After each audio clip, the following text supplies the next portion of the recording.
Subscribe, like and share Cosmo Academia. India, जहां अलग अलग जगहें और रंग बिरंगी संस्कृतियां हैं, खेती पर बहुत ज्यादा निर्भर है। इंडिया में खेती सिर्फ एक काम नहीं है, ये जीने का तरीका है जो देश के सामाजिक और आर्थिक ढांचे से जुड़ा हुआ है। करोड़ों भारतीय अपनी रोजी रोटी के लिए खेती पर निर्भर हैं। ये हमारी फूड सिक्योरिटी की रीढ़ है। लेकिन इन किसानों को बहुत बड़ी चुनौतियों का सामना करना पड़ता है।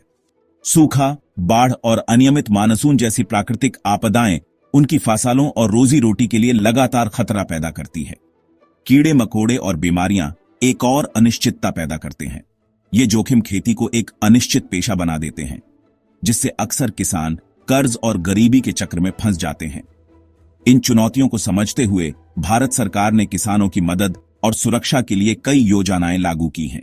Subscribe, like and share Cosmo Academia. 2016 में सरकार ने प्रधानमंत्री फसल बीमा योजना, जिसे PMFBY भी कहते हैं, शुरू की।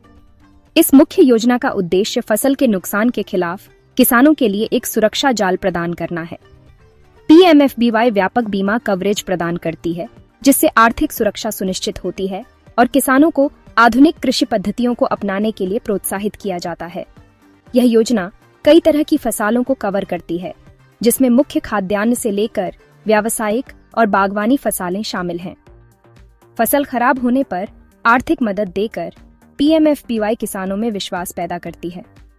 यह उन्हें बेहतर संसाधनों और तकनीकों में निवेश करने की अनुमति देता है, बिना आर्थिक बर्बादी के डर के।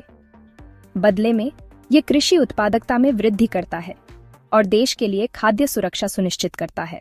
Subscribe, like and share Cosmo Academia.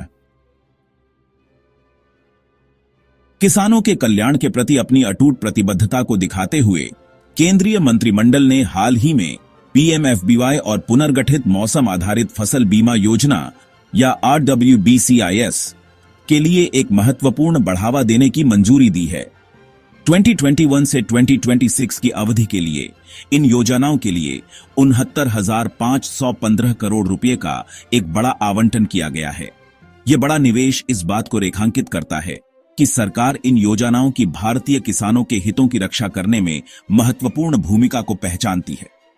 बढ़ी हुई धनराशि न केवल इन योजनाओं के मौजूदा ढांचे को मजबूत करेगी, बल्कि तकनीक के एकीकरण को भी सुविधाजनक बनाएगी। यह दावा प्रक्रिया को अधिक कुशल और पारदर्शी बनाएगा, जिससे जरूरतमंद किसानों को समय पर और बिना किसी परेशानी के मुआवजा मिल सकेगा। Subscribe, like and share Cosmo Academia. भाग 4 PMFBY की मुख्य विशेषताएं। किसानों को अनिश्चितताओं से बचाना। PMFBY अपने किसान केंद्रित दृष्टिकोण के लिए जाना जाता है, जिसमें अधिकतम कवरेज और समर्थन प्रदान करने के लिए डिजाइन की गई कई प्रमुख विशेषताएं हैं। सबसे महत्वपूर्ण विशेषताओं में से एक सस्ती प्रीमियम दरें हैं। किसान मामूली प्रीमियम देते हैं। खरीफ फसलों के लिए 2%, रबी फसलों के लिए 1.5% और व्यावसायिक और बागवानी फसलों के लिए 5%। सरकार प्रीमियम पर पर्याप्त सब्सिडी प्रदान करती है, जिससे यह सभी किसानों के लिए सुलभ हो जाता है। यह योजना एरिया अप्रोच के आधार पर काम करती है। इसका मतलब है कि बीमा कवरेज एक निश्चित भौगोलिक क्षेत्र, आमतौर पर एक गांव या गांवों के समूह की औसत फसल उपज के आधार पर निर्धारित किया जाता है।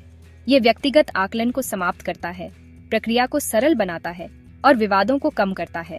इसके अलावा सरकार की सब्सिडी की कोई ऊपरी सीमा नहीं है। भले ही बैलेंस प्रीमियम 90% तक पहुंच जाए, सरकार लागत वहन करती है, ये सुनिश्चित करते हुए कि किसानों पर उच्च प्रीमियम का बोझ न पड़े। Subscribe, like and share Cosmo Academia. भाग 5 मुसीबतों से लड़ना। पुनर्गठित मौसम आधारित फसल बीमा योजना PMFBY के साथ पुनर्गठित मौसम आधारित फसल बीमा योजना RWBCIS है। यह योजना विशेष रूप से प्रतिकूल मौसम की स्थिति में फसलों की संवेदनशीलता को संबोधित करती है।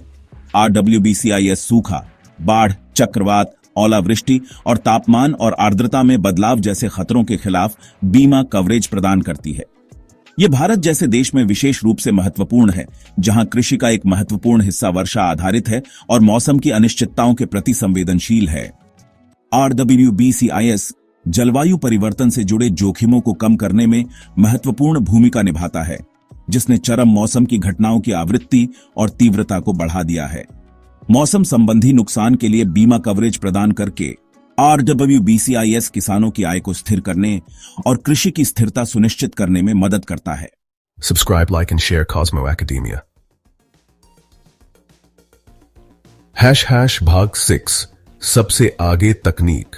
फसल बीमा में क्रांति। PMFBY और RWBCIS के कार्यान्वयन में दक्षता और पारदर्शिता बढ़ाने के लिए सरकार तकनीक की शक्ति का लाभ उठा रही है।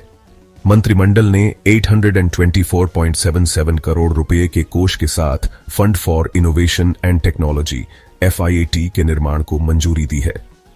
यह फंड फसल बीमा में तकनीकी प्रगति को बढ़ावा देगा, जिससे यह अधिक डेटा संचालित और किसान अनुकूल बन जाएगा।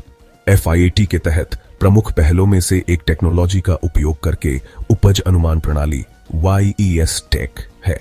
YES टेक फसल की पैदावार का सटीक आकलन करने के लिए रिमोट सेंसिंग तकनीक, ड्रोन और आर्टिफिशियल इंटेलिजेंस का उपयोग करता है।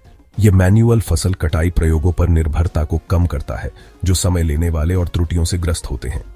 एक और महत्वपूर्ण पहल मौसम सूचना और नेटवर्क डेटा सिस्टम विंड्स है। विंड्स का उद्देश्य देश भर में स्वचालित मौसम स्टेशन HBUS और स्वचालित वर्षामापी HARG का घना नेटवर्क स्थापित करना है। यह हाइपर लोकल मौसम डेटा प्रदान करेगा, जिससे अधिक सटीक मौसम आधारित फसल बीमा आकलन संभव हो सकेगा। Subscribe, like and share Cosmo Academia. # भाग 7 विशेष ध्यान। पूर्वोत्तर में किसानों का सशक्तिकरण। पूर्वोत्तर राज्यों के किसानों के सामने आने वाली अनूठी चुनौतियों को समझते हुए सरकार ने उनका समर्थन करने के लिए विशेष प्रावधान पेश किए हैं। सरकार इन राज्यों के लिए प्रीमियम सब्सिडी का 90% वहन करेगी, जिससे किसानों पर वित्तीय बोझ काफी कम होगा। इसके अतिरिक्त धन के उपयोग में लचीलापन है।